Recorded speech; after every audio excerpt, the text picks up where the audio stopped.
Bah oui, tant qu'à faire. Et toi, c'est quoi ça? Je répète pas. Non, non, non. Pas que le temps. Effectivement, sinon on peut pas aller derrière. Et ça, c'est le portant des hommes, ça. Marc, Oui. il y a quelque chose qui Les prend. nanas seraient sympa de mettre des trucs, parce que- D'ailleurs, le truc qui pend. C'est quoi qui pend? C'est pour plus. Oui, t'as un truc qui pend devant. là. C'est quoi qui prend là? C'est comme d'habitude. Ah ouais, des merde, femmes, je elles crois remarquent. Ouais. Il y a un truc qui pend, c'est mieux. Qui prend fait quoi? Alain, personne project. J'arrive. Tu vas pas Allez, aller parce que c'est parti.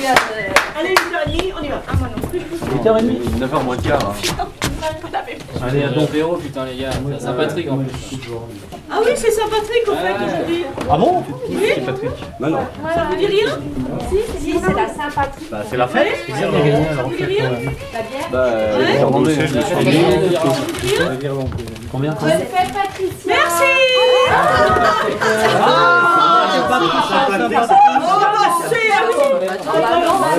C'est la Non, c'est Patrice. Saint-Patrice, Saint-Patricia. Oui, absolument. Patrice, c'est lui aussi. Plus ça va, plus on est là-bas. Ouais, attention, faut bien fier. Allez, on y va. Ah ouais, on est en tenue. Le cri du cœur. La place des Halles. Allez, essayez toujours de vous mettre dans les... Vous n'êtes pas dans les... Il y aura de la place, c'est sûr, si on Ouais, débarque. voilà. On y va, c'est parti. On y La classe. Lumière. Lumière. Elle, c'est Blanche, Marie Herpin, épouse Maupas, institutrice. Ah mais merde, c'est bon. On recommence. Là, ça tombe bien. Je me suis arrêté. Tu te tournes trop rapide, c'est pas une tranquillement. Putain, les gars. Bah oui. Il est tout seul. On recommence. Elle est toujours Réveil. finale, ça, hein? Allez, on y va. Concentration. Lumière. On est parti. Allez. Elle, c'est Blanche, Marie Herpin, épouse Maupas, institutrice. Lui, C'est c'est Théophile, Albert Maupas, instituteur. J'ai connu Théo à l'école de Bréal, dans le département de la Manche. Il était déjà passionné de musique. Il préparait les concerts scolaires. T'en souviens-tu, Théo? Mais oui, Blanche. Tu n'étais qu'une élève alors. Et moi, un jeune instituteur adjoint plein de fougue. Puis je me suis marié. Ta première femme est morte en te laissant une fille, Suzanne. Ce n'est qu'en 1907 que je t'ai retrouvé. Et alors, j'ai su que nous étions faits l'un pour l'autre. Tu étais devenue institutrice, toi aussi. Et nous avons obtenu un poste double, comme l'on dit dans l'administration. À Rouxauville, à 12 km de Saint-Lô, le chef-lieu du département. Et ben la petite Jeanne, notre fille à tous les deux. Je l'appelle Petit Jean. C'est ma coccinelle. Je l'aime. Un couple d'instituteurs sans histoire.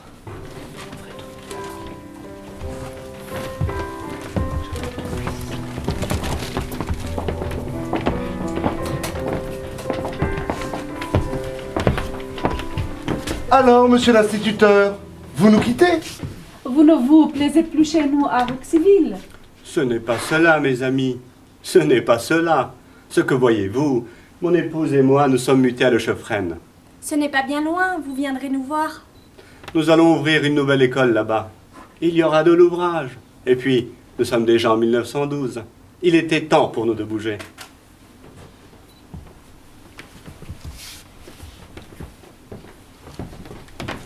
Voici Le Chefresne, notre jolie petite commune de l'arrondissement de Saint-Lô. Vous serez bien ici. Bienvenue, monsieur l'instituteur. Bienvenue, madame l'institutrice. Notre école n'est pas encore construite, mais vous serez logés dans une bonne vieille maison du village. En attendant. Je suis heureux d'être ici, Blanche. C'est la campagne. Et c'est joie simple. Et nous ne sommes pas loin de Saint-Martin-de-Bréal. Nous irons y passer les vacances en famille.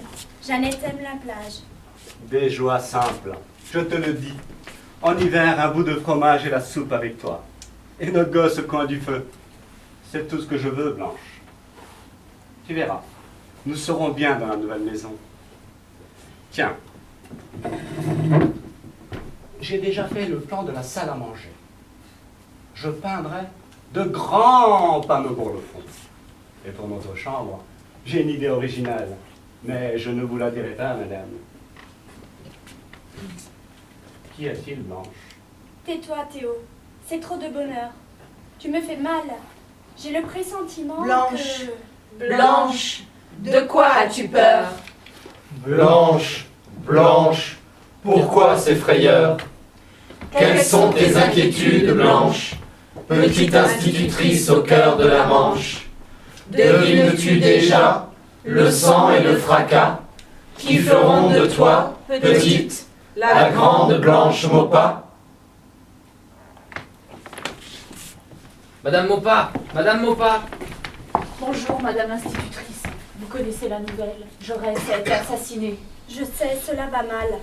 Vous croyez qu'on va avoir la guerre, Madame l'institutrice? Je le redoute, mes amis. Je suis inquiète, vraiment. Madame Maupas, où est Monsieur Maupas? À la mairie pour une affaire de réquisition de chevaux. Ah, le 2 août, en pleine vacances. Vacances pour l'instituteur, pas pour le secrétaire de mairie. C'est ma foi vrai. On voulait le voir, il paraît que c'est la mobilisation générale. La guerre, c'est la guerre. En pleine période de moisson. C'est la mobilisation. C'est la guerre? Mon Dieu. Attendez, la mobilisation ne veut pas forcément dire la guerre. Nos dirigeants ne sont pas assez fous. Ah, vous avez beau être instruite, Madame Blanche. On voit bien que vous ne connaissez pas les hommes. Eh bien, sais-tu, la mobilisation a sonné. Oui. Eh bien, sais-tu quand tu pars? Allô, dis? Non, Non quoi? je ne sais pas. Théo, tu viens bien de la mairie? Tu as dû voir à quelle date tu étais mobilisable? Non. Mais enfin, Théo! Non, Blanche, non. Je ne sais pas. Je ne sais pas. Ce que je sais, c'est qu'il ne faut pas qu'on la fasse, cette maudite guerre. Il ne faut pas. Et dans ce soir du 2 août 1914, la petite Jeanne, qui rentre du jardin, Petite Jeanne, petite pomme, coccinelle. voit pour la première fois pleurer son père. Ah, cette guerre, il ne faut pas, non, il ne faut pas la faire.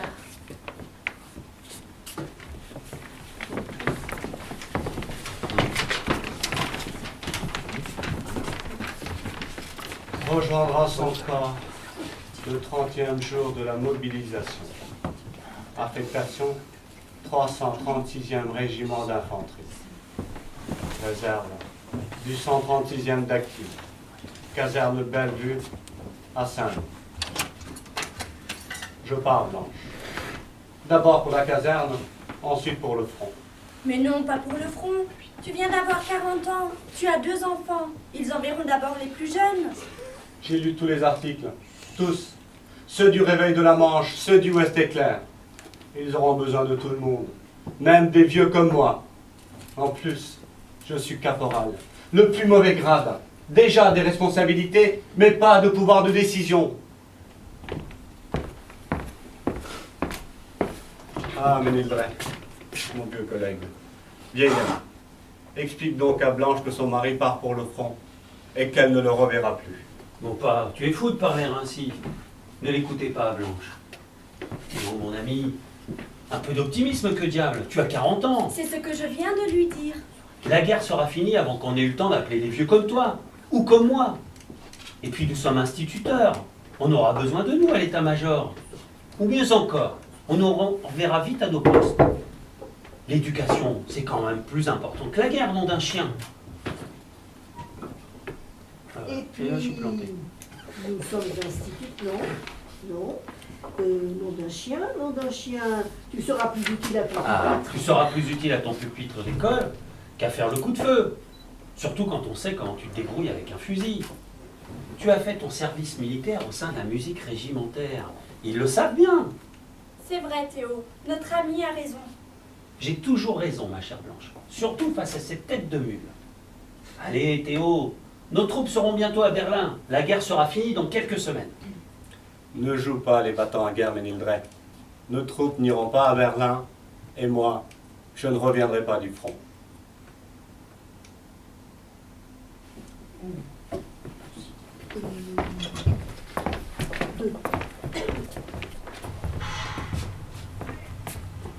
17 septembre 1914. C'est aujourd'hui, aujourd'hui qu'il prend le train. Blanche, toute petite, avec Jeannette dans les bras. Et là, au milieu de la foule, elle agite son mouchoir blanc. Agite ton mouchoir blanc, Blanche, pour ton Théo qui s'en va. Pleure, Jeannette, pleure dans les bras de Blanche, pour ton père qui s'en va. Roule, Théo, roule dans ce train qui s'en va, loin de Jeannette et loin de Blanche.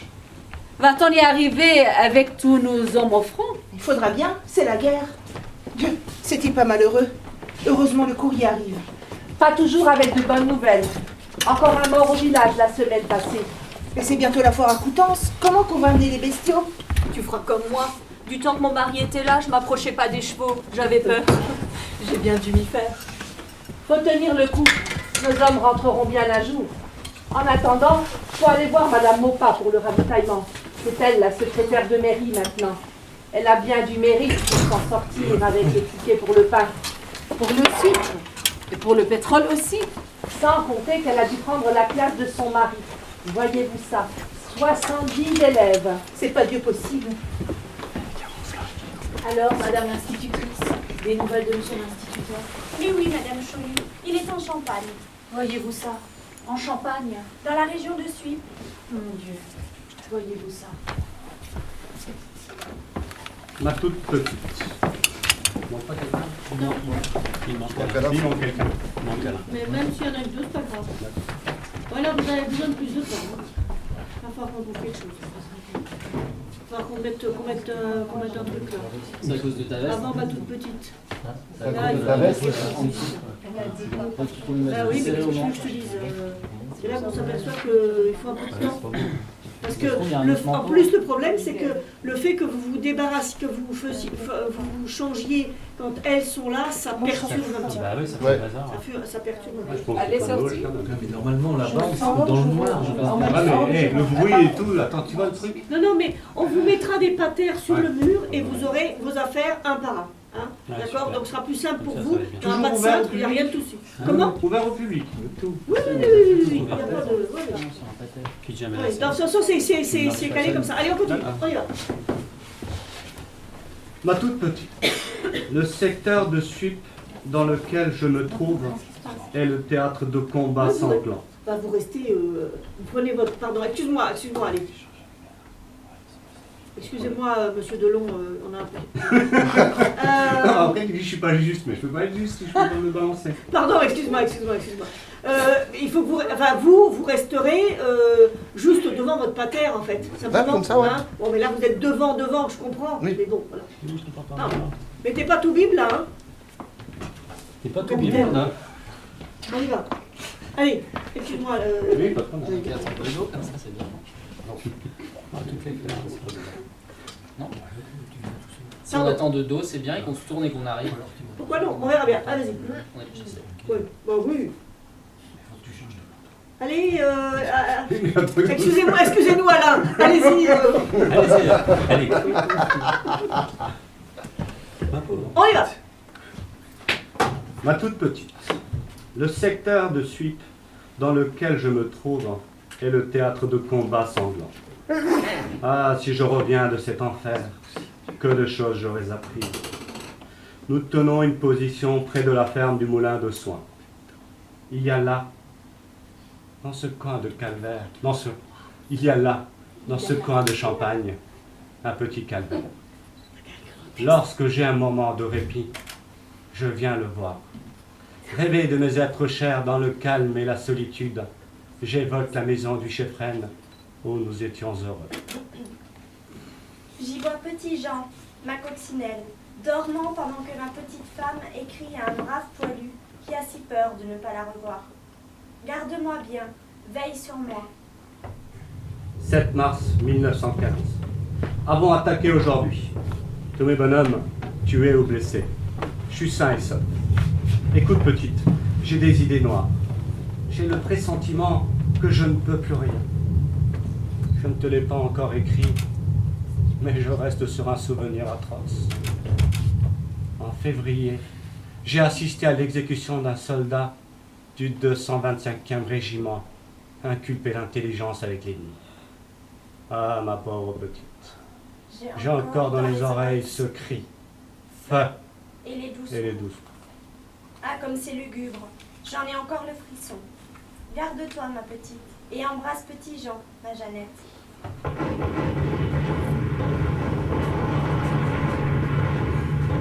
Quel foutu bordel! Qui commande ici? Tous les chefs de section tués ou évacués, mon lieutenant. Les hommes sont épuisés. Pas de relève depuis 5 jours. On n'en peut plus. Plus de munitions non plus. Bon, écoutez-moi tous.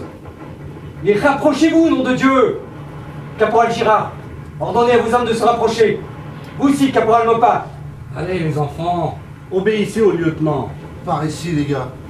On a attaqué tous les jours, mon lieutenant. Ils sont crevés. Silence! C'est un langage intolérable. Bien. Deuxième compagnie.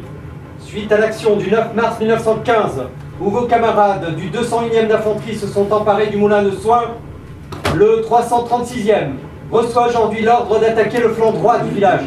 On l'a déjà attaqué par là. C'est imprenable. Autant nous envoyer à l'abattoir. Silence! C'est une honte.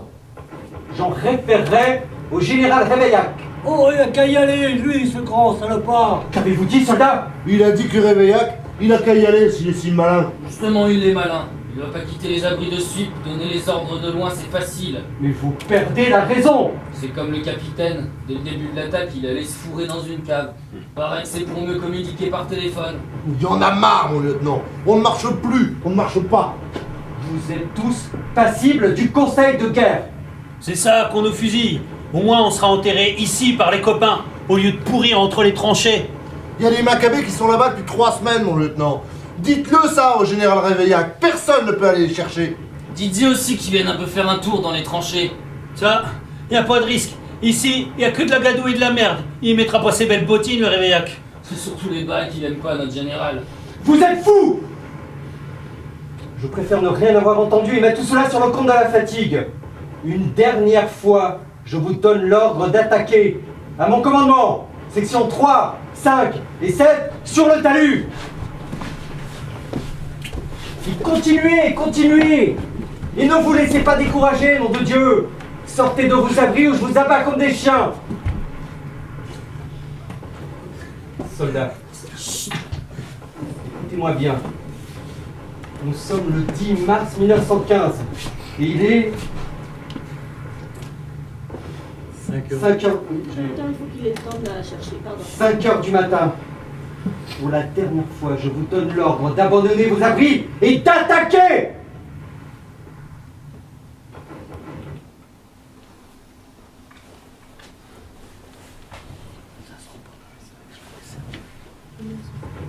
Je suis angoissée, monsieur le maire.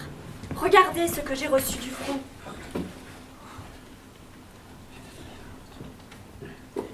Ma chère petite, laisse-le là, t'embête pas. Il le pose et ne vous en occupez pas. Tu te lèves, tu l'enlèves, tu le poses. Point, c'est tout simple. On y va. Ma chère petite, l'attaque de l'autre jour n'ayant pas réussi, on rend responsable les caporaux. C'est affreux. Ah, que d'injustice. Je crois rêver.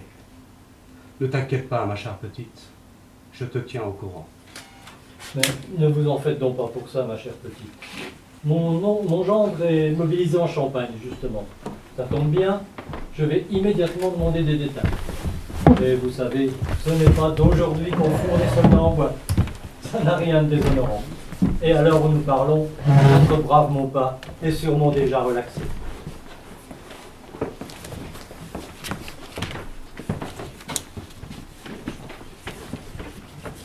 Et nous voici en prison. Nous couchons sur la dure. Que va-t-on faire de nous? Ah, ma pauvre tête y perd. Que d'injustice. C'est abominable. Je te donnerai des nouvelles tous les jours. J'espère. Ne t'inquiète pas, ma chère petite.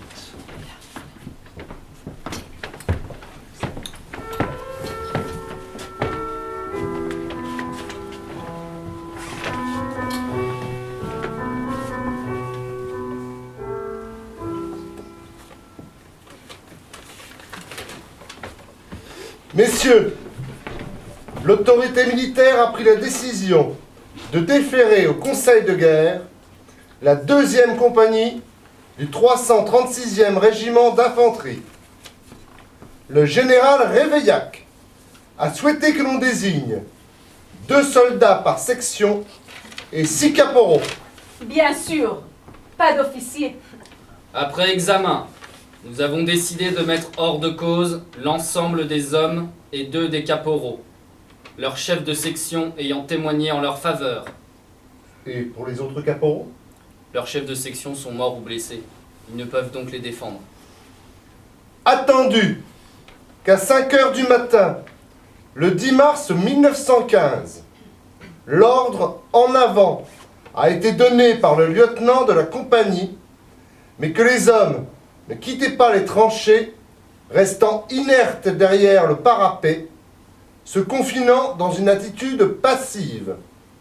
Attendu qu'à la suite de ces faits, le général commandant la division a signé l'ordre de mise en jugement direct. Attendu que les dépositions que nous allons énoncer n'ont jamais été entendues au Conseil de guerre. Aspirant Germain. Les hommes étaient épuisés. C'était de véritables loques. Médecin-chef Eulin. Ils étaient comme figés. Ils étaient insensibles à tout. Lieutenant Grassi. Ils paraissaient ne pas nous entendre. Ceux qui pouvaient parler disaient « Tuez-nous! Tuez-nous si vous voulez! Je ne peux pas! Je ne peux pas !» Manifestement, ils étaient dans l'impossibilité d'obéir. A signé l'ordre de mise en jugement direct, sous l'inculpation de refus d'obéissance devant l'ennemi, les 4 caporaux, le Chat, Girard, le Foulon et Maupas, sont déclarés coupables à l'unanimité des voix et condamnés à la dégradation militaire et à la peine de mort. Le jugement sera ordonné le 17 mars à 13 h et les 4 caporaux passés par les armes.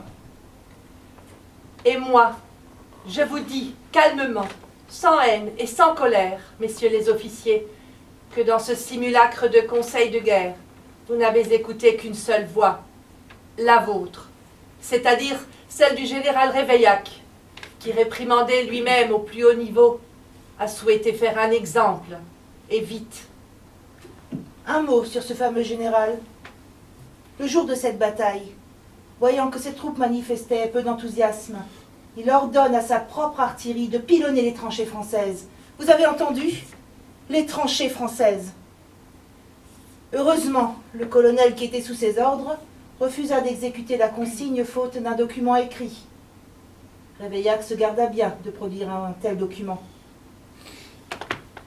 Et nous, qui venons d'assister impuissantes à ce conseil de guerre tronqué, nous demanderons à un homme de venir témoigner. Êtes-vous prêt à parler, monsieur? Oui. Pouvez-vous nous garantir que tout ce que vous allez dire est l'expression la plus exacte de la vérité? Je l'affirme. Je souhaite cependant garder l'anonymat. Nous le comprenons. Nous autorisez-vous cependant à révéler que vos paroles ont été consignées et authentifiées par la Commission des droits de l'homme et dûment archivées dans les cahiers des droits? En effet. Nous vous écoutons. Dès le 1er avril 1915, je suis officier de complément et avocat d'un barreau de province. Dès le 1er avril 1915, j'ai écrit un mémoire sur la tragédie du mois de mars. En voici les éléments essentiels. Alors que nous montons dans les boyaux, vers le lieu-dit Le Tremplin, à travers un gros bombardement, les chefs, à partir du grade de capitaine, se cachent précipitamment dans les caves. Montent seuls, les officiers à 2 gallons et moins, pas plus de 4 ou 5. Le capitaine vint à 6 heures, passa sans la moindre arme et surtout sans la moindre intention d'attaquer. Il redescendit aussitôt, pas même au bout de 5 minutes, et, de retour dans la cave, se plaignit d'être ému, accepta un grog. Tout ceci est exact, j'ai des témoins. Et dressa un rapport, affirmant qu'il s'était lui-même bravement lancé à l'attaque avec 3 demi-sections, mais avait dû se replier devant des forces supérieures en nombre. Résultat, le capitaine reçut une deuxième citation et la croix de guerre. C'est ce même capitaine qui fit ensuite, de retour en deuxième ligne, prendre les noms des soldats et des caporaux à traduire en conseil de guerre. Les témoins qui furent désignés au conseil de guerre furent pris parmi les chefs qui avaient passé les 3 jours dans les caves. On se garda bien d'y ajouter les 4 officiers dont j'étais, qui avaient passé les 3 jours auprès de leurs hommes, et qui, eux, auraient pu dire la vérité.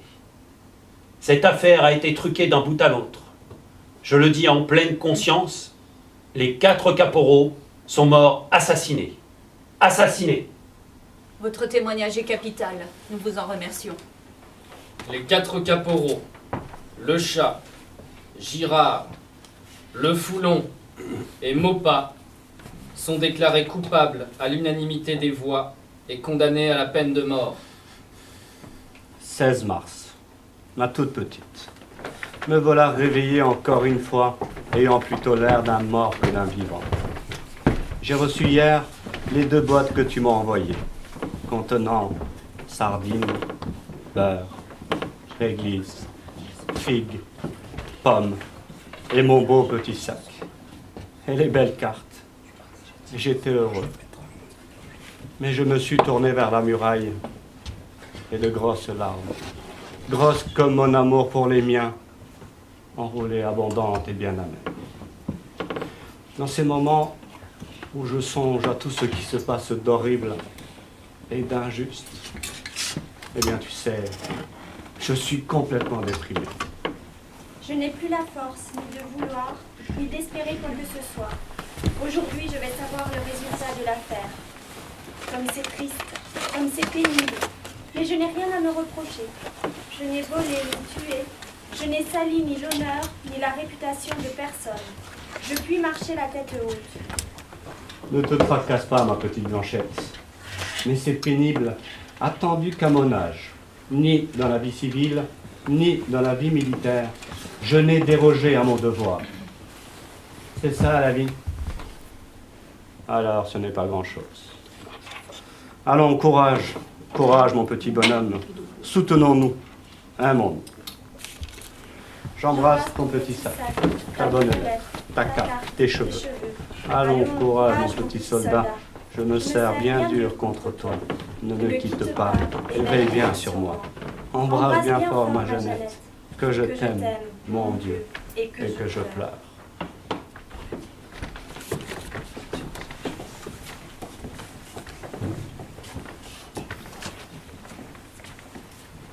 « 17 mars 1915. Faisait-il beau? Faisait-il chaud? On ne sait plus. On ne sait pas. S'il faisait beau, le soleil était triste. S'il pleuvait, mortelle était la pluie. Car ils sont là, les 4, dos au poteau. Et les fusils braqués sur leurs pauvres cœurs ne sont pas ceux de leurs ennemis. Non, ce sont ceux de leurs amis, leurs camarades des tranchées, tirés au sort, et qui tremblent, et qui pleurent. Si tu brilles, soleil, arrête ta course dans le ciel. Si tu tombes, ô pluie, que tes gouttes deviennent larmes, car voici le terrible, l'insoutenable instant. Lucien Auguste Lechat, cultivateur à Le Ferré, près Saint-James.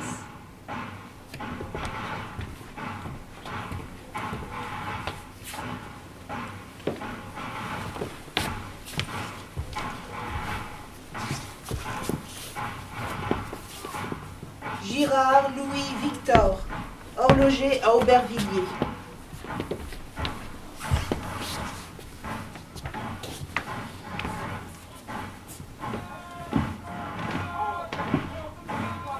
Louis Albert Le Foulon, cultivateur à Condé-sur-Vire.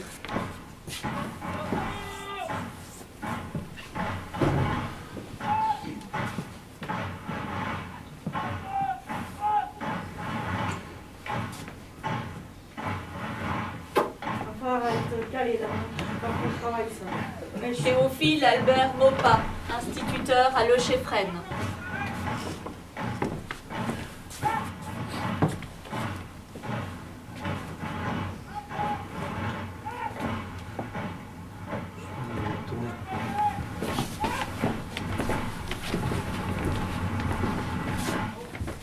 À mon commandement, Anjou.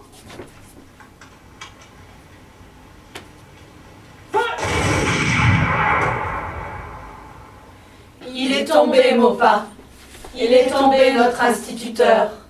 Le rouge au cœur. Il n'est pas mort au champ d'honneur, mais dans la boue, fusillé par les siens. Blanche, Blanche, Blanche ne sait pas encore. Mais nous, au village, nous savons. C'est affreux. Regardez ce que Groschel écrit dans sa dernière lettre.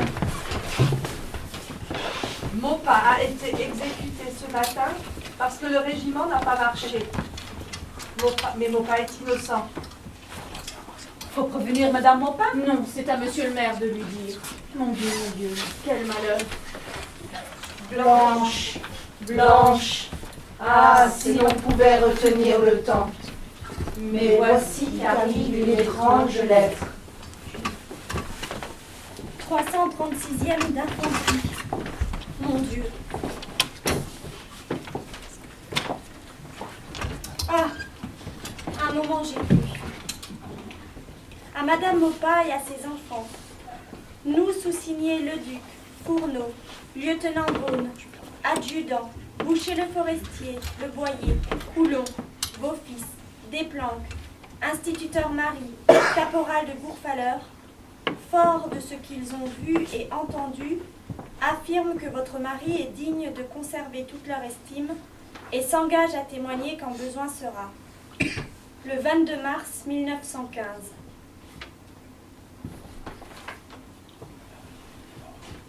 Envoi de Le Forestier, instituteur au Ménil-Vigo, sur le front des tranchées de première ligne.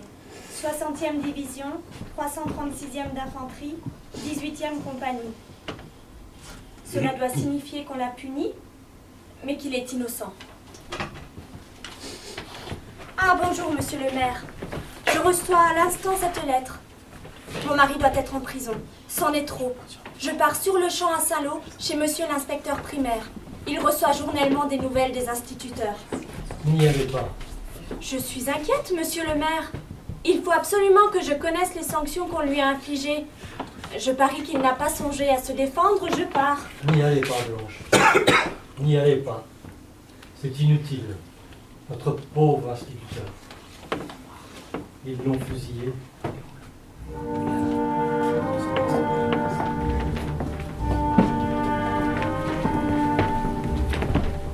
Blanche n'a pas pleuré devant nous. Elle est partie très droite, presque calme. Et nous n'osons presque plus la croiser, notre institutrice. Elle est devenue comme étrangère. Étrangère, Blanche, tu es déjà d'un autre monde.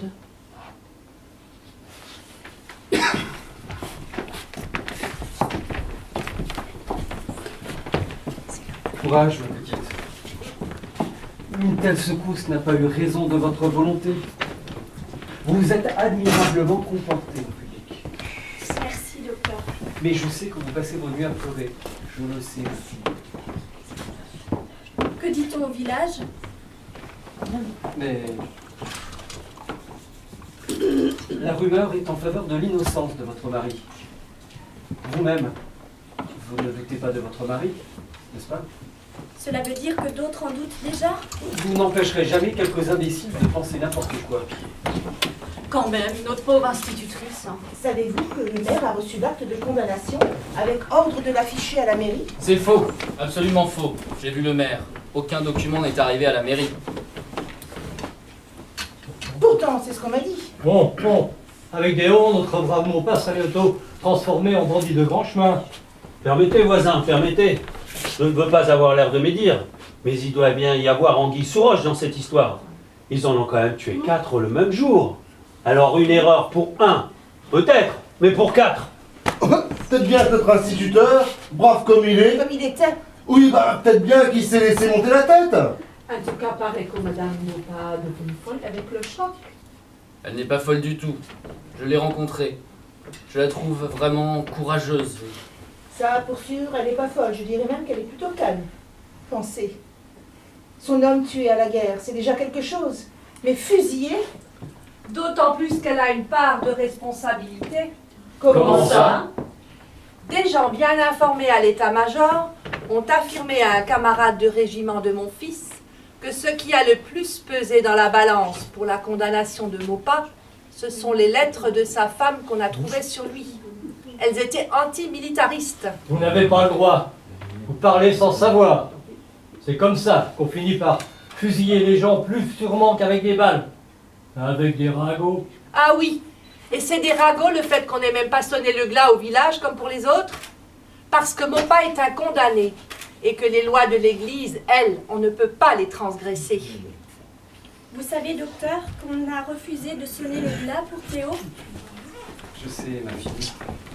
Mais l'essentiel, c'est que la plus grande partie de la population reste fidèle à sa mémoire. C'est vrai, docteur. L'estime des gens qui l'ont connu me touche plus qu'un son de cloche. Mais ce qui me déroute, c'est que l'on a essayé à l'inspection primaire de me faire changer de poste. Présenter. Hélas non. L'inspecteur académique n'a pas souhaité me recevoir, mais l'un de ses adjoints m'a fait dire de sa part que je n'avais qu'à demander n'importe quel poste éloigné de Saint-Lô, j'obtiendrais immédiatement satisfaction. La bêtise et la méchanceté sont vraiment sans limite.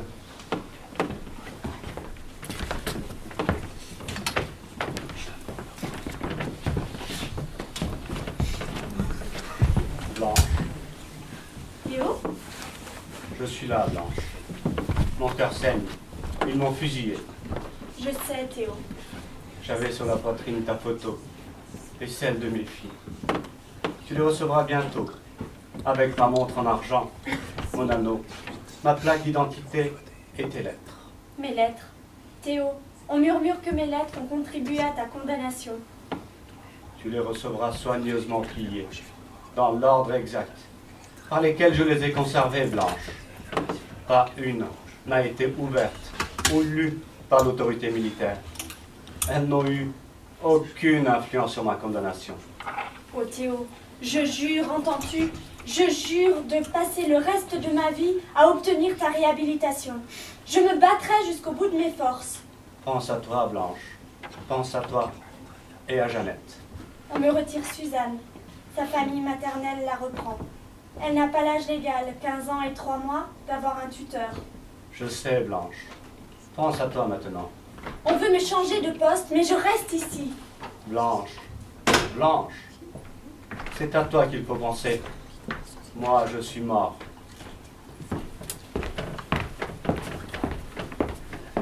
Le docteur a raison, Blanche. Il faut vous ménager et ne pas vous mettre martel en tête. Nous découvrirons la vérité un jour. Après la guerre? Mais c'est maintenant que je dois recueillir les témoignages. Le temps efface tout, Ménilred.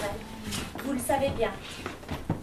Par ailleurs, vous qui connaissiez Maupas mieux que moi, peut-être croyez-vous qu'il était capable d'une lâcheté? Non, je vous le dis avec force, non? Alors pourquoi veut-on me faire partir? Pourquoi me fait-on déjà sentir que je suis la honte de la corporation des instituteurs? Pourquoi, Ménilred? Tout cela est trop frais, Blanche. Pensez-vous, je gêne déjà. Il est plus facile de se débarrasser d'une histoire, comme ils disent, que de soutenir la veuve d'un fusillé innocent. Je gêne, Ménilred. Mais je vais gêner bien plus encore, car j'ai juré de découvrir la vérité. Oui, entendez-vous? Je veux savoir et je saurai ce qui s'est passé le 17 mars 1915. Pour la mémoire de votre ami Maupas, Ménilred, mais aussi pour l'honneur des instituteurs, de ses filles et de son pauvre père. Ma chère Blanche. Ah, ne me plaignez pas, Ménilred. Surtout, pas de pitié. Non, pas de pitié. Pour mon cher Théo, si droit, si doux, pas de pitié, non. Pour son pauvre père, qui croit qu'il est mort au front comme il serait mort ici d'une manière bien banale, pas de pitié. Et pour la pauvre Blanche, comme vous m'appelez, Et comme tout le monde m'appelle ici derrière mon dos, pour la pauvre Blanche, pas de pitié, non, mes Mildred, pas de pitié, mais la vérité, la vérité!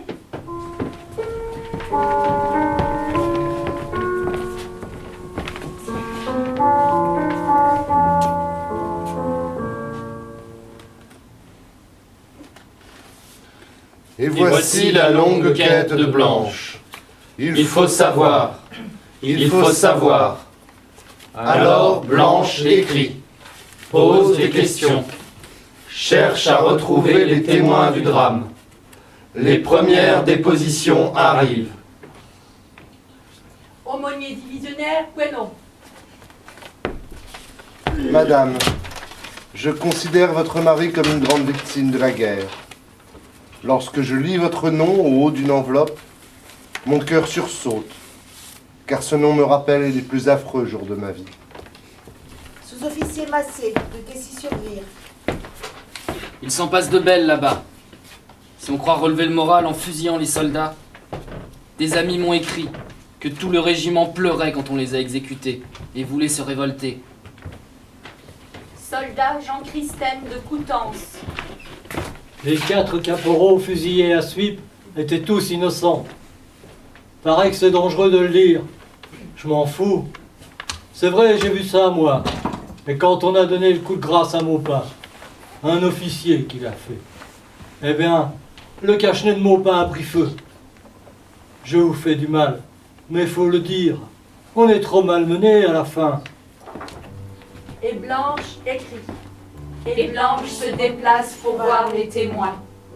Elle prend un train pour aller à Saint-Lô, un autre pour aller à Coutances. À vélo, à pied, partout elle cherche à rencontrer ceux qui pourraient l'aider. Parfois, elle est rejetée par nous, les femmes, qui avons peur que nos hommes soient inquiétés pour ce qu'ils lui diraient de l'affaire. Vous, madame, qui êtes savante, vous avez bien le droit de ne pas laisser ça là, si c'est vrai que votre mari ne méritait pas d'être fusillé. Mais c'est pas une raison pour mettre les nôtres dans un mauvais pas. Après la guerre, on se reverra. Après la guerre, elle sera longue. Maupin avait 2 enfants. Je veux qu'elle puisse respecter la mémoire de leur père. Et pour ce faire, je dois recueillir de la bouche même des témoins la certitude qu'il est innocent. Vous aussi, madame, vous avez des enfants. Mettez-vous 1 minute à ma place. Je vous comprends, madame. Mais comprenez-nous aussi. Faites comme nous. Attendez la fin de la guerre. Mais Blanche ne se résigne pas. Entre l'école. Que les journées sont lourdes. Entre l'école. Bon, sinon vous dites-le en entier si ça marche mieux. Oui, ça, allez, et Blanche ne se résigne pas. Mais Blanche ne se résigne pas.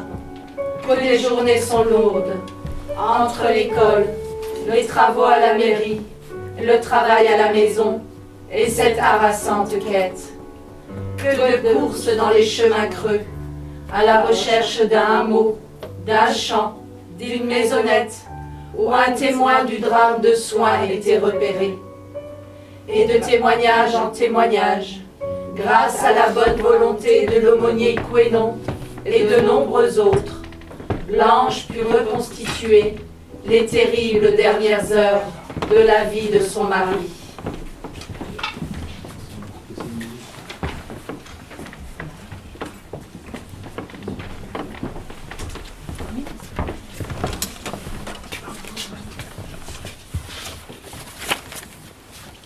Dites-moi, on ne peut pas me fusiller. Nous n'avons fait aucun mal. Il est probable que le général Réveillette a voulu montrer de la sévérité, mais que le sursis en grâce va arriver. N'est-ce pas, gendarme? Monsieur l'aumônier a raison, Maupin. Le sursis va arriver. Prenez patience. C'est vrai.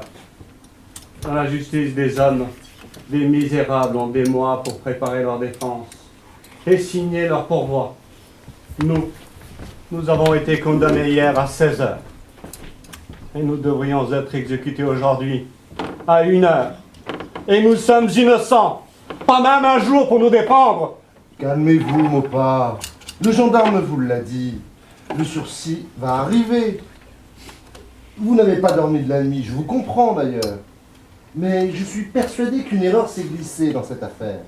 Tout cela a été trop vite. Ayez confiance. Dieu ne vous abandonnera pas. Et puis de toute façon, il y a une justice. Voici les propos que je lui tenais, madame. Et j'étais sincère. Hélas, oui. J'étais sincère. Mais dois-je vous le dire, madame? Puis-je vous le dire? Le sursis en grâce ne vint pas. Le général Réveillac, qui venait de subir un cuisant échec sur le terrain, tenait absolument à avoir un communiqué, un aliment pour son communiqué. Et lorsque vous saurez ceci, madame, je ne vous en voudrais pas de ne plus croire en la justice des hommes, ni en celle de Dieu. 10 minutes après la fusillade, un cycliste apporta l'ordre de surseoir à l'exécution. Cet ordre ne venait pas du général Réveillac, mais du haut commandement.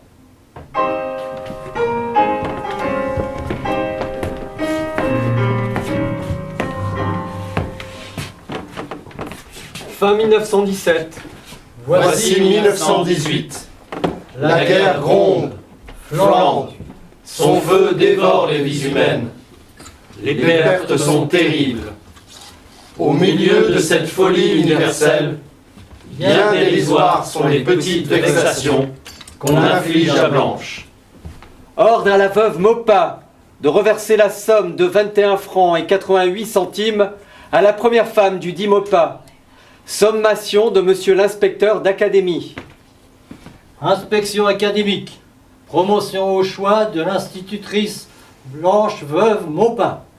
Ajournée. C'est vrai, enfin. Cette femme est fonctionnaire, que je sache. Est soumise à un devoir de réserve. À quoi riment ces enquêtes qu'elle mène auprès des militaires en permission et de leurs familles? Pourquoi reste-t-elle dans le pays? Que cherche-t-elle? Après tout, l'autorité militaire lui a accordé les mêmes droits qu'aux autres veuves des soldats morts au champ d'honneur. Que veut-elle de plus?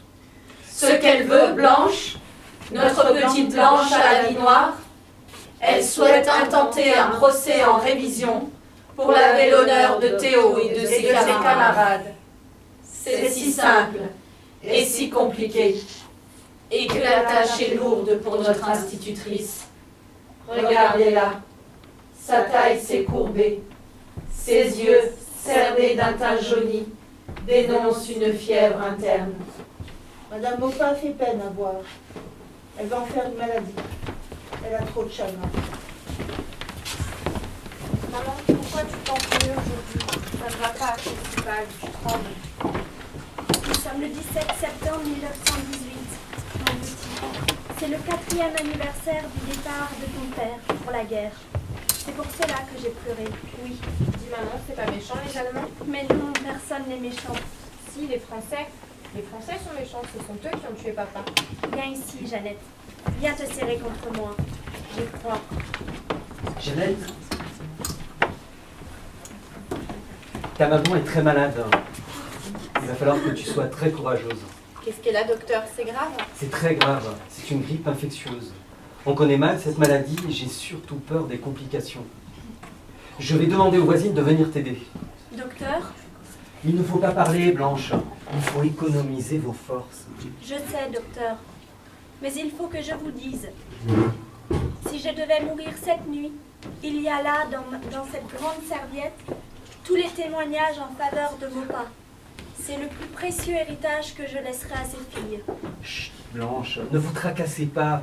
Pensez un peu à vous. Viens, Jeannette. Laisse-moi m'endormir. Tu as entendu le docteur, Blanche? Tu es malade. C'est à toi qu'il faut penser. Ah, Théo, ne crains rien. Je veux vivre, pour toi et pour tes camarades. Viens près de moi, Théo. Viens me réchauffer. Je ne peux pas, Blanche. Donne-moi la main alors. Donne. Je ne peux pas, Blanche. J'aimerais tant pouvoir te toucher la main. Je me souviens de tes mains si habile lorsqu'elle tenait un pinceau, si douce aussi. Ah Théo, c'est dur.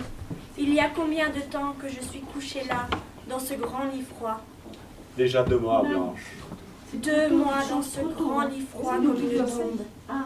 Mets des bûches dans la cheminée, mets du feu dans mon cœur. Il est si froid depuis que tu es parti. Ah Théo, je t'en prie, je n'en peux plus.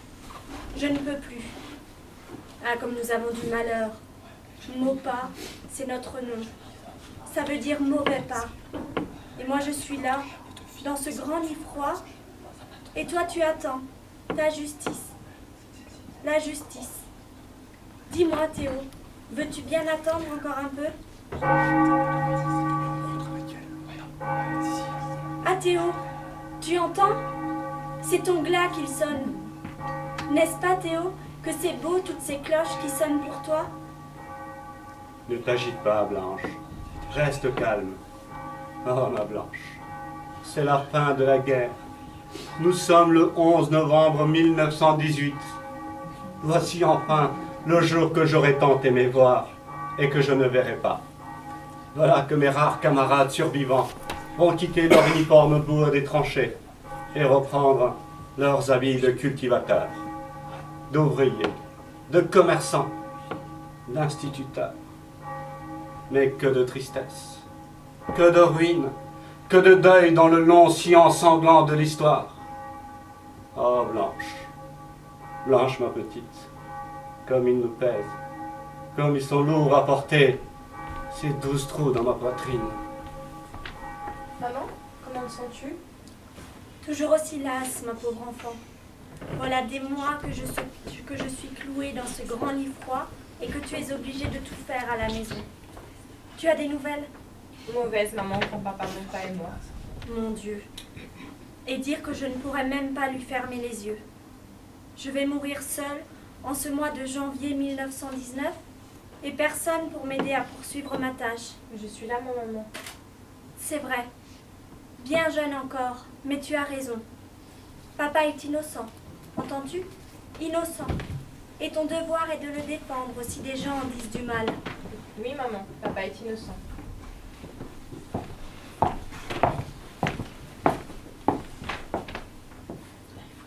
Fin juillet 1919.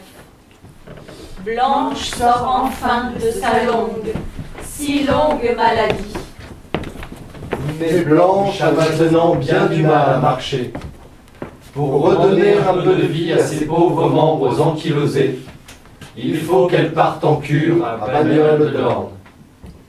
À la rentrée scolaire, elle est mutée à Saint-Martin-de-Montbray, à l'école des filles.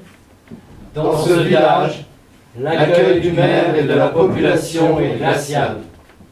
Partout, elle rencontre des visages fermés, hostiles. Jamais on ne lui adresse un mot de sympathie. Des mois Bien tristes s'écoulèrent. Pourtant, c'est au milieu de cette si noire période qu'arrivèrent les premières lueurs d'espoir.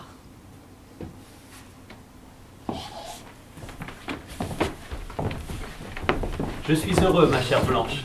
Vous paraissez plus détendue que lors de ma dernière visite. C'est d'abord que je suis contente de vous voir, mes Mildred. Votre fidélité à mon père me touche. Ensuite, il est vrai que j'ai quelques nouvelles plus roses à vous communiquer.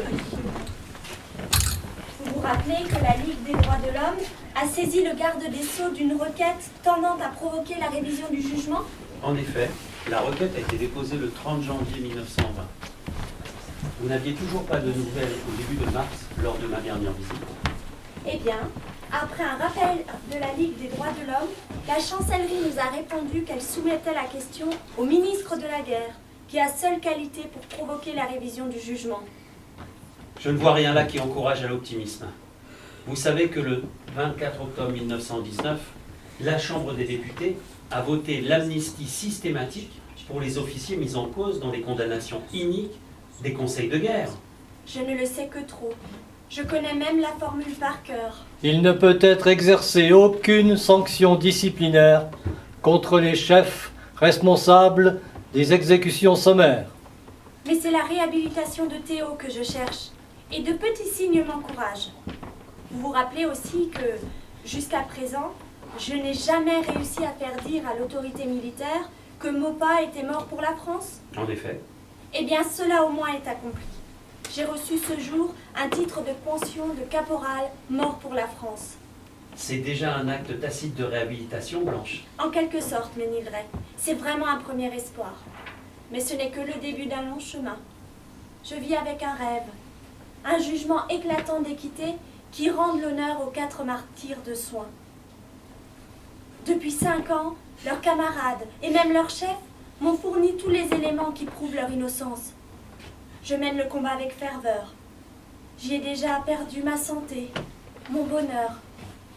Certes, le mal causé est hélas irréparable. La plus éclatante des réhabilitations ne me rendra pas Théo. Il était mon mari. Il avait le droit de vivre et d'élever ses enfants. Mais, savez-vous, Ménilray, tant que je lutte pour son honneur, il me semble qu'il n'est pas mort.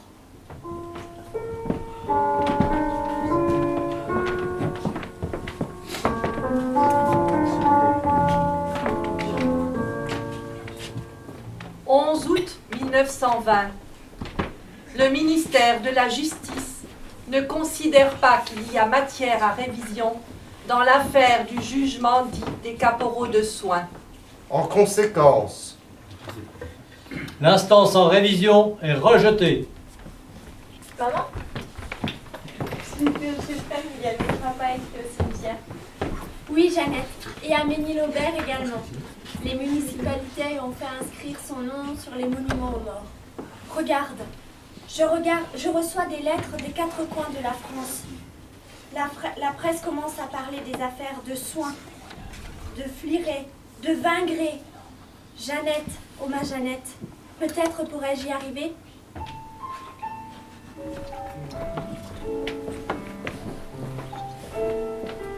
Bonsoir, Madame Maupas. Je suis le secrétaire général de la Ligue des droits de l'homme. Ah, Monsieur Gernut, quel plaisir de vous rencontrer enfin. J'ai appris le succès de vos conférences à Avranches et Cherbourg. Je veux vous en remercier. Plaisantez-vous, Madame Maupas. Je ne fais que mon devoir. La Ligue espère fortement une issue favorable à la seconde demande de révision. Je voulais vous communiquer l'arrêt rendu à Rennes Je voulais vous communiquer l'arrêt du 1er octobre 1921 rendu à Rennes. Considérant que la volonté intelligente et libre est un élément essentiel de toute infraction à la loi pénale, qu'il ne semble pas que dans leur état de dépression physique et morale, les 4 caporaux, Girard, Le Foulon, Le Chat et Maupas, aient eu la volonté nécessaire pour obéir à l'ordre reçu, qu'impressionnés vraisemblablement par le souci de faire des exemples dans une période critique et peu familiarisés avec le droit pénal, les juges du Conseil de guerre paraissent avoir été dominés par la matérialité du fait de non-obéissance alors qu'ils devaient s'attacher à l'élément intentionnel du crime. La chambre des mises en accusation ordonne le renvoi du recours à la chambre criminelle de la Cour de cassation.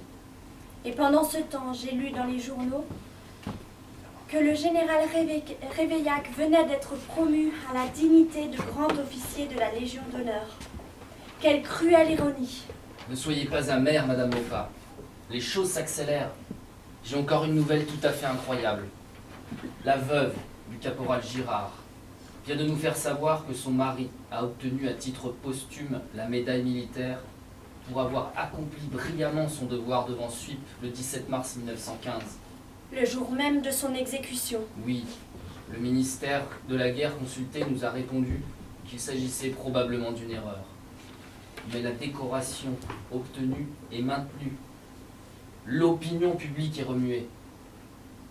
Madame Maupas, il faut prendre un avocat. Maître Mornas, le défenseur de Dreyfus, souhaite vous soutenir. J'accepte avec joie. D'autant que j'ai encore recueilli des dizaines de témoignages. Je pourrais les mettre à sa disposition. Écoutez, Monsieur Gernut. Témoin de l'attaque du 7 au 9 mars, j'affirme sur ma conscience que le caporal Maupas a été fusillé injustement. Il ne méritait pas un pareil châtiment. C'était un brave. Je dédie ce témoignage à sa femme et à ses enfants. Tous s'accordent pour reconnaître que le dernier homme de la compagnie n'était pas plus coupable que le premier, à supposer qu'il y eût un coupable. C'est un de mes sergents, le meilleur, qui par discipline a porté le coup de grâce. Il s'est fait tuer volontairement après. J'avais le sentiment, comme tous, qu'un assassinat allait être commis. Et il le fut. Je revois les rues de Suippes, consignées à la troupe, à peu près désertes. Le crime était commis. Enfin, 2 fourgons. J'assistais à la mise en bière.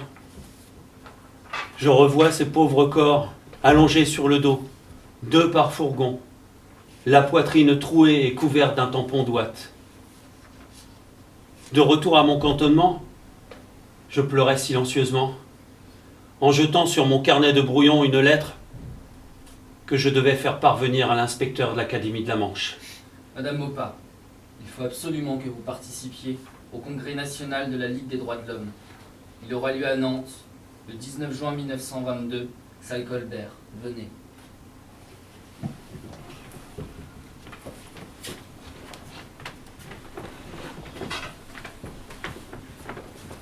Mesdames et messieurs, mes chers amis, je réclame votre attention. Prenez place, s'il vous plaît. Mesdames et messieurs, j'ai l'honneur de recevoir Madame Blanche Maupas.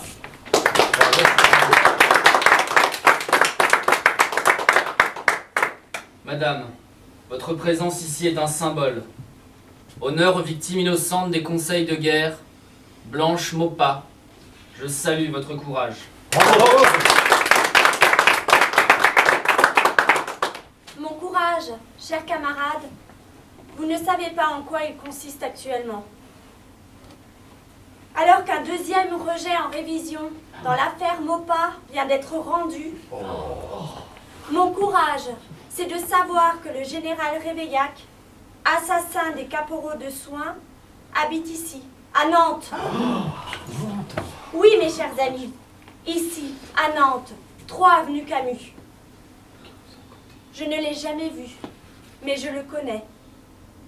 À cette heure où je suis convaincue de l'innocence des fusillés de soins et de notre incapacité à les faire réhabiliter par la juridiction française, je suis venue dans cette ville avec le risque de me trouver face à face avec ce général.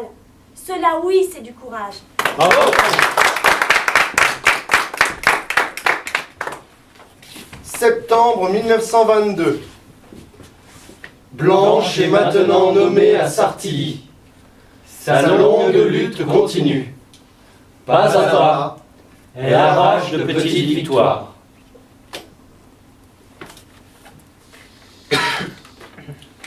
Par 43 voix contre 3, le Conseil général de la Manche signe une motion réclamant l'inscription de Théophile Maupas sur le monument aux morts des instituteurs tombés pour la France. Blanche apprend que les parents du caporal Le Foulon ont obtenu l'exhumation et le transfert de ses restes au cimetière de Condé-sur-Vire. Alors Blanche, en 1923, va trouver le maire de Sartilly.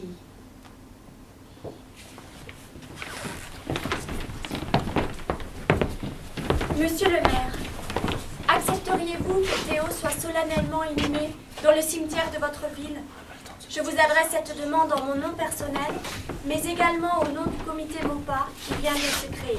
Madame Maupas, votre requête est appuyée par toutes les organisations syndicales départementales, instituteurs, anciens combattants, douaniers, autonomes, section de la Ligue des droits de l'homme. Sachez que non seulement la municipalité s'y associe, mais ne ménagera pas ses efforts pour voir aboutir ce noble projet. Maupas reviendra en terre normande. Et ses camarades de Sartilly, morts pour la France, se presseront pour lui faire une place dans notre petit cimetière, comme ils se pressaient dans les sentiers. Dans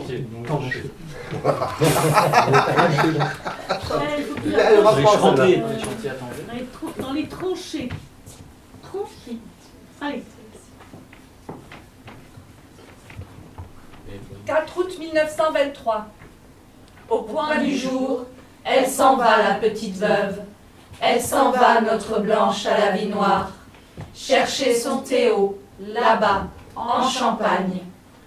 Seule, elle est partie, la petite veuve. Elle refait la route par Théo accompli, il y a 9 ans déjà. Passant, si tu lui demandes où elle va, elle répond simplement « Je vais chercher Maupas. » 5 août 1923. Suipe, nom terrible, nom haï, Blanche est à Suipe. Elle se rend directement à la mairie, dans la salle même où eut lieu le conseil de guerre.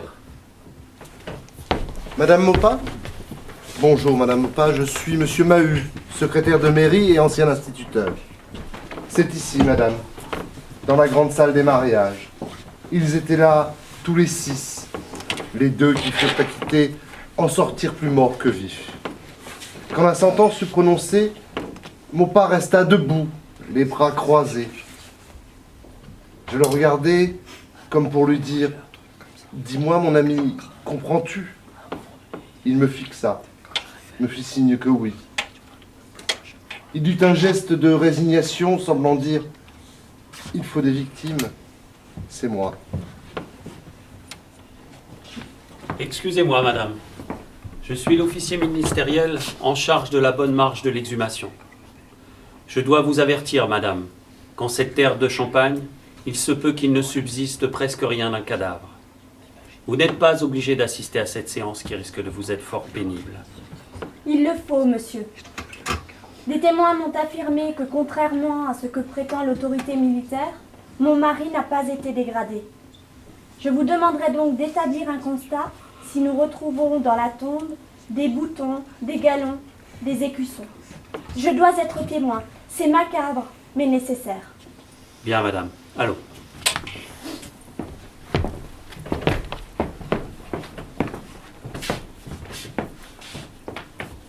Je suis désolé, madame. Voici les restes de votre mari. Oui, monsieur. Je constate effectivement que le caporal Maupas n'a pas été dégradé. Les galons sont parfaitement visibles. Je relève également que 2 côtes sont fracassées à hauteur du cœur. Les balles, madame. Oui, monsieur. Quant au coup de grâce, il a bien frappé la victime près de la tempe. Tout est en règle, madame. Votre mari porte une bague au doigt, si vous la désirez. Est-ce possible? Bien entendu, madame. Je la reçois avec respect. Mon Dieu, c'est le dernier cadeau que je lui avais offert pour fêter son 40e anniversaire. Tu as ma bague, Blanche. Oui, Théo. Garde-la, Blanche. Garde-la. Garde aussi la simple croix de bois noir et triste qui signalait ma modeste tombe dans ce grand cimetière impassible. Je l'emmène aussi, Théo. Je l'emmène chez toi, en Normandie. C'est bien, Blanche. Ma Blanche. Emmène mes pauvres os fracassés loin de cette terre lugubre. Car ce grand cimetière monotone, où toutes les demeures se ressemblent, c'est celui de la folie des hommes, Blanche. C'est celui de la boue des tranchées et de la lumière des fusées éclairantes. C'est celui des hommes tombés la face contre la terre, ou les yeux dans les étoiles, dans une fureur qui les dépasse. C'est celui des pauvres poitrines trouées pour rien, des lentes agonies entre 2 réseaux barbelés. C'est celui de la mort absurde, Blanche. Qu'elle soit héroïque ou honteuse, fulgurante ou silente. Oui, ramène-moi en Normandie, Blanche, près de mes élèves, près de mon école, près du tableau noir où j'inscrivais mes leçons de morale. Ramène-moi près de Jeannette et de Suzanne, mes enfants sans père, mes enfants au père foudroyé. Et enfin, ramène-moi auprès de toi, Blanche, au-delà de notre pauvre amour fusillé.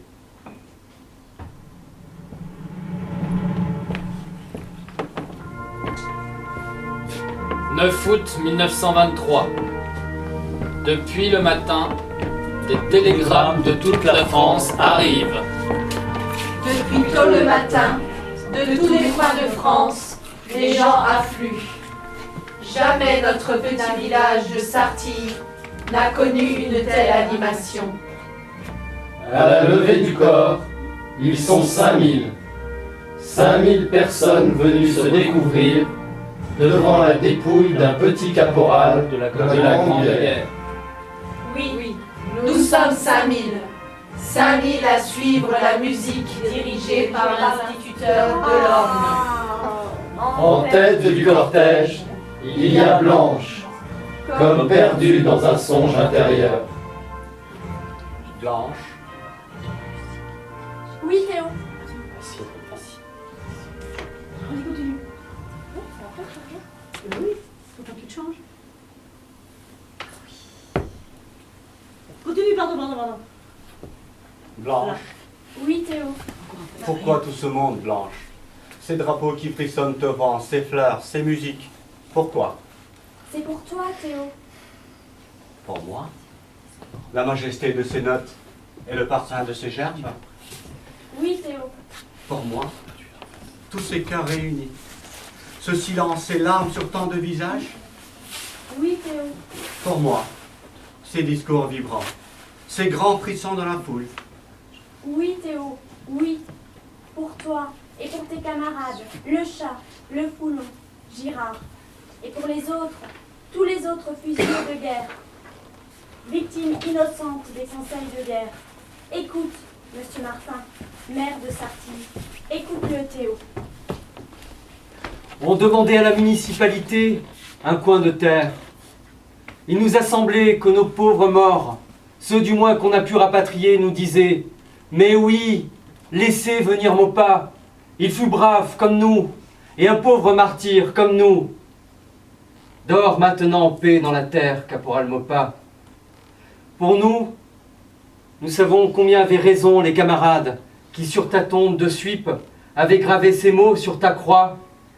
Mort pour la France. Ta place est gagnée parmi la cohorte de ceux dont nous portons le deuil. Ton nom entre aujourd'hui dans les cœurs sartillais. Ils sont fidèles. Écoute, Monsieur Poré, président des anciens combattants. Écoute-le, Théo. Ces dernières heures furent dignes de son passé. Accompagné de l'aumônier, il marcha seul du fourgon au poteau d'exécution, montrant aux troupes massées un exemple d'énergie douloureuse et d'un grand courage. Et après avoir été embrassé par l'aumônier, il eut la force morale, qui n'est certes pas celle d'un lâche, d'adresser à ceux qui l'entouraient un suprême adieu. C'est d'une voix bien accentuée qu'il dit « Au revoir, mes camarades ». Écoute, Monsieur Pozzo, délégué de l'Association républicaine des anciens combattants. Écoute-le, Théo. Camarades, Maupas avait-il déjà vu, avant la mort, derrière les fumées noires, le chant du grand carnage mondial, 20 millions de morts, 3000 milliards de dettes ou de ruines, et sur les rescapés, toujours les mêmes rapaces, plus noirs, plus despotiques, les Kaisers du fer, des mines, du charbon, du pétrole, du sang. Nous aussi, nous disons, plutôt être fusillés qu'accepter une nouvelle tuerie. Alors, nous sauverons l'humanité vraie, celle de l'idéal sans frontières et du travail sans privilèges. Au revoir dans la paix, Maupas, dans la grande paix prochaine. Et Monsieur Aubry, mutilé de guerre, député de l'Ille-et-Vilaine. Écoute-le, Théo. Avant 1914, il enseignait avec amour la supériorité de la science, la nécessité et la beauté du progrès, l'amour de la France qu'il voulait grande et belle. Il prêchait la bonté et maudissait la haine entre les hommes comme entre tous les peuples. Mais le sort a choisi. Et l'abominable loterie t'a désigné, toi, que nous pleurons aujourd'hui. Ah, quelle idée de la justice humaine tu dus te faire pendant ton martyre. Oui, tu pouvais marcher la tête haute, mais il t'a fallu t'agenouiller au poteau fatal pour permettre à d'autres de la porter ainsi. Eux, qui auraient dû à jamais la tenir courbée. Et Monsieur Galien, président du comité MOPA, écoute-le, Théo. Cette puissante manifestation, si digne et si grave, nous élève vers les sommets de la pensée humaine. Nous vous avons appelé, vous êtes venus. Vous avez réalisé par-dessus les compétitions politiques, les philosophies, les opinions religieuses, la véritable union sacrée, la seule qui compte. L'union pour la revendication de la justice. Nous voulons la paix. Camarades, vous voulez la paix? Alors il faut enseigner la paix.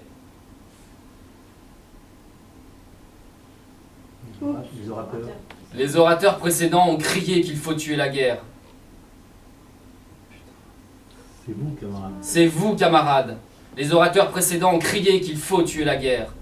C'est vous, camarades, qui tuerez l'esprit de guerre si vous accomplissez courageusement vos tâches d'éducateurs de conscience. As-tu entendu toutes ces paroles, Théo?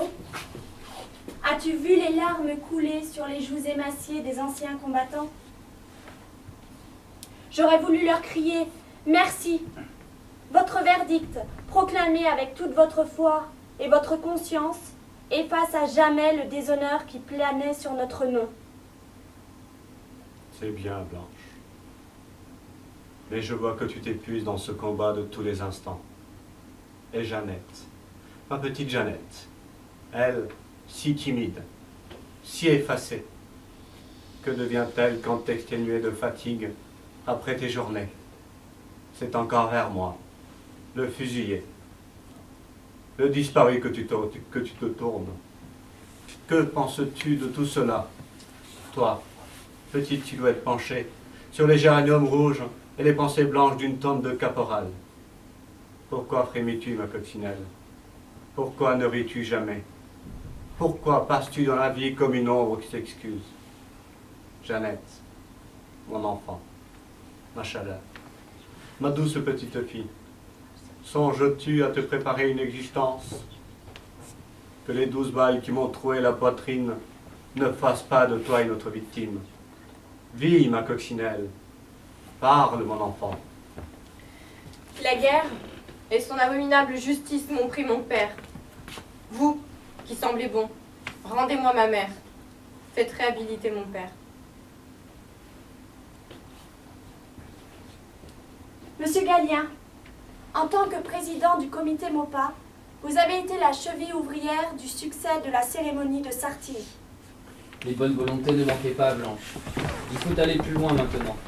Nous en aurons l'occasion le 23 février 1924. Maginot, le ministre de la Guerre, vient présider à Cherbourg le Congrès national des anciens combattants. Nous avons demandé à le rencontrer. Il viendra avec nous, il nous écoutera. Je vous entends, mon ami.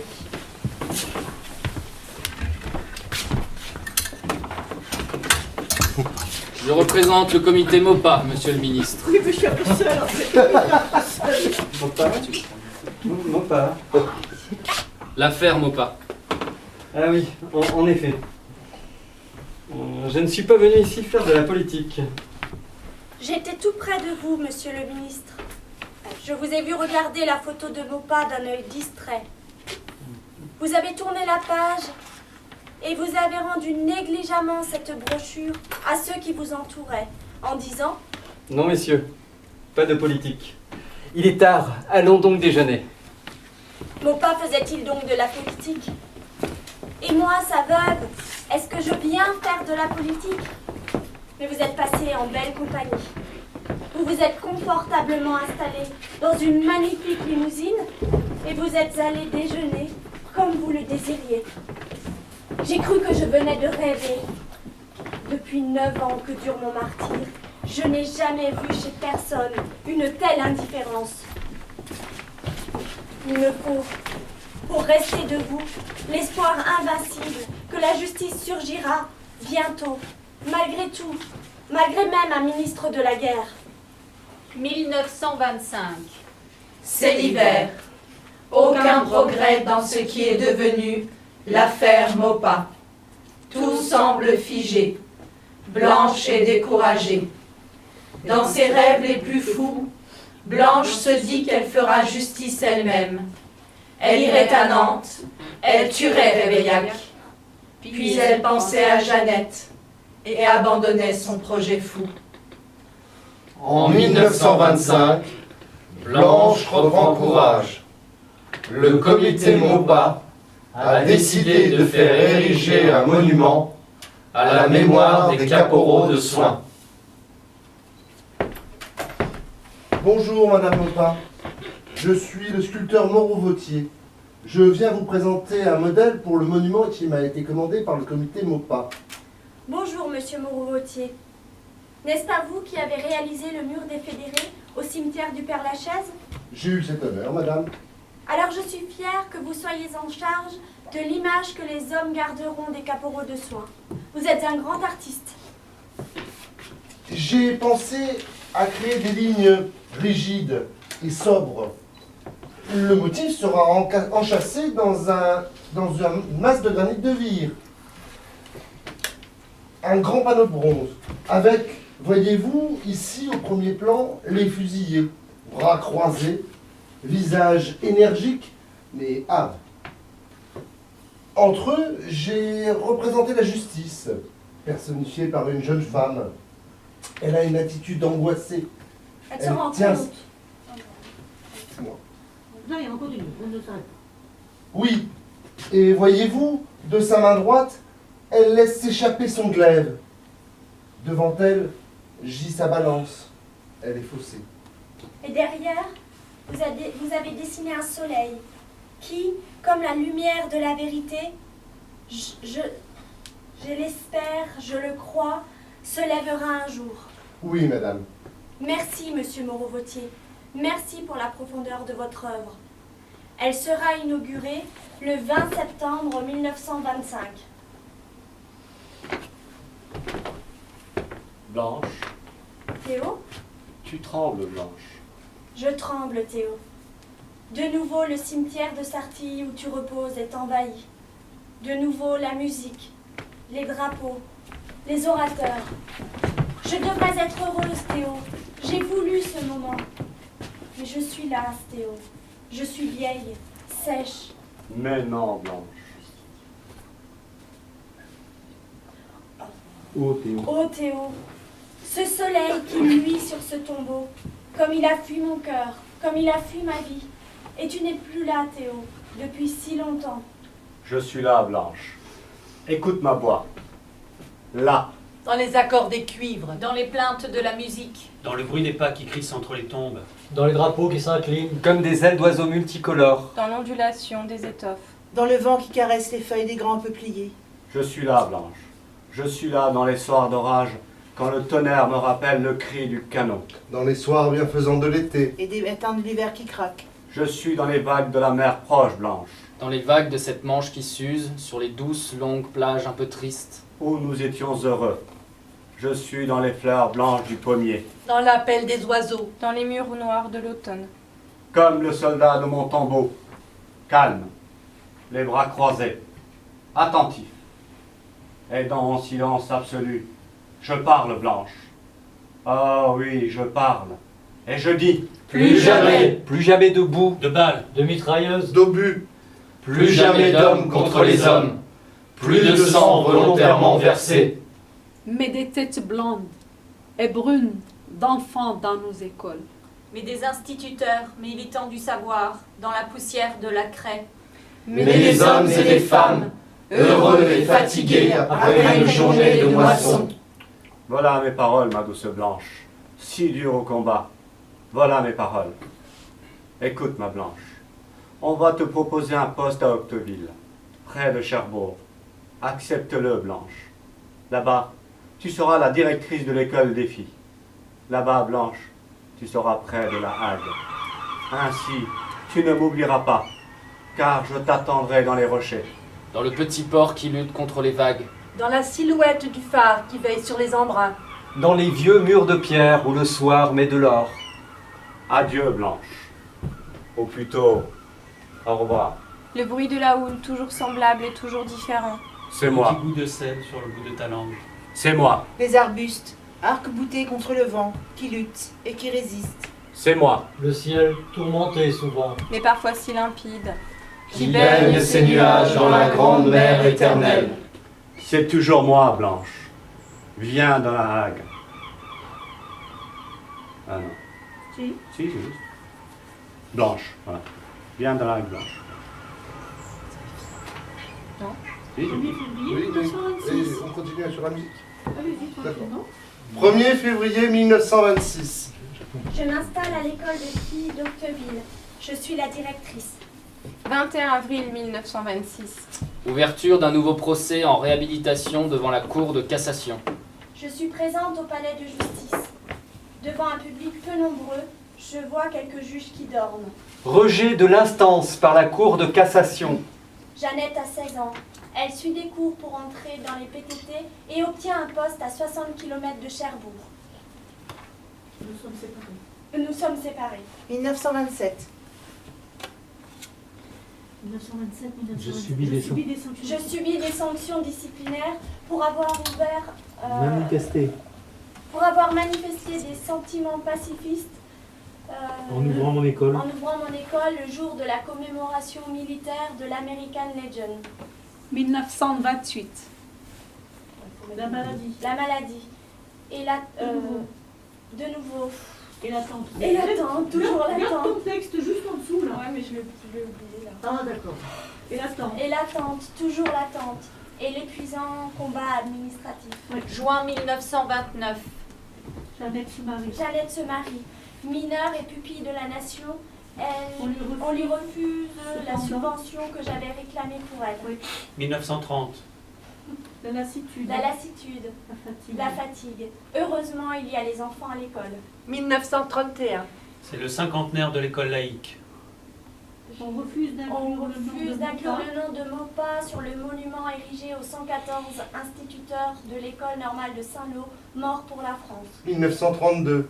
J'apprends que Oui, des amis m'apprennent que la chambre... Des amis m'apprennent que la chambre vient de créer la mise en place d'une cour spéciale pour la révision des crimes de guerre. Et je n'y crois plus. Mais je n'y crois plus, ma volonté saine. Pendant ces longues et tristes années, on l'a vu bien souvent se promener dans la Hague. Et nous voici en 1934. 20 ans après le début de la guerre. Blanche est maintenant directrice de l'école maternelle de Cherbourg. Lorsque sa santé le lui permet, elle se rend à Sartilly, s'assoit sur le froid granit et songe. Et puis un jour, peut-être parce qu'il y a quand même une justice dans la vie des hommes, un jour de mars, 19 ans exactement après l'exécution de Théo et de ses camarades, Mesdames et messieurs, veuillez vous lever, je vous prie. Mesdames et messieurs, la cour.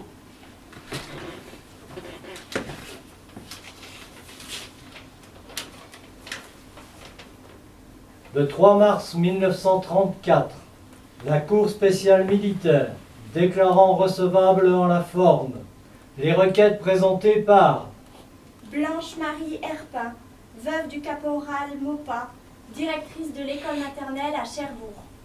Le chat Eulalie, épouse Janvier, sœur du caporal Le Chat, demeurant à Le Ferré, Ille-et-Vilaine. Veuve Le Foulon-Hyacinthe, Françoise, veuve du caporal Le Foulon, demeurant à Condé-sur-Vire, Manche. Merde. Tu es veuve, mais tu mères du caporal Foulon. Veuve Girard, veuve en seconde noces La Bourdette.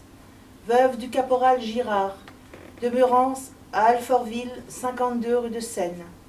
Statuant au fond Attendu que, de l'examen du dossier et des nombreux témoignages recueillis, se dégage le sentiment très net que l'ordre donné à la 2e compagnie du 336e régiment d'infanterie dans la matinée du 10 mars était irréalisable et devait rester sans résultat, vouant ainsi à une mort certaine les hommes qui devaient l'accomplir.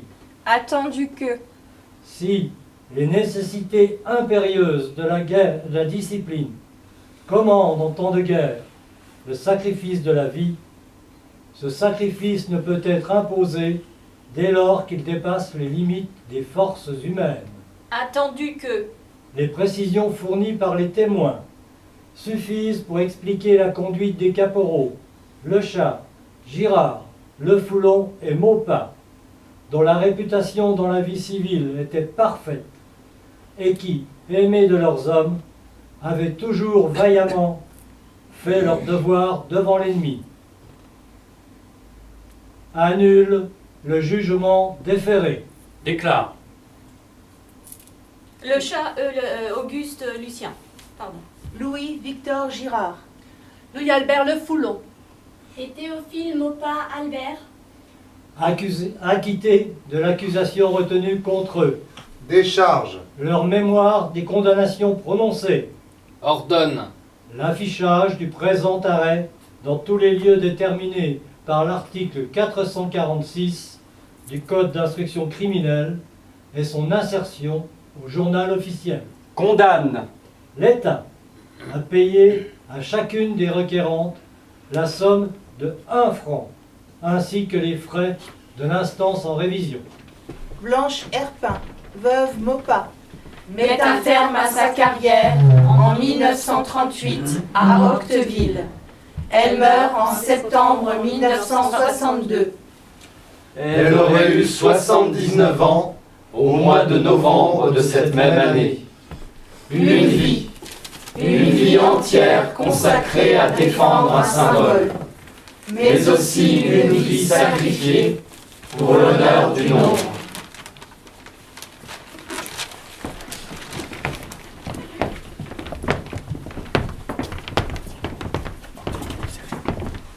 J'ai connu Théo à l'école de Bréal, dans le département de la Manche. Il était déjà passionné de musique. Il préparait les concerts scolaires. T'en souviens-tu, Théo? Mais oui, Blanche. Tu n'étais qu'une élève alors. Et moi, un jeune instituteur adjoint plein de fougue. Puis je me suis marié. Ta première femme est morte, en te laissant une fille, Suzanne. Ce n'est qu'en 1907 que je t'ai retrouvé. Et alors, j'ai su que nous étions faits l'un pour l'autre. Et nous avons... Tu étais devenue institutrice, toi aussi. Et nous avons obtenu un poste double, comme l'on dit dans l'administration. À Rouxauville, à 12 km de Saint-Lô, le chef-lieu du département. Eh ben, la petite Jeanne, notre fille à tous les deux. Je l'appelle Petit Jean. C'est ma coccinelle. Je l'aime. Un couple d'instituteurs sans histoire.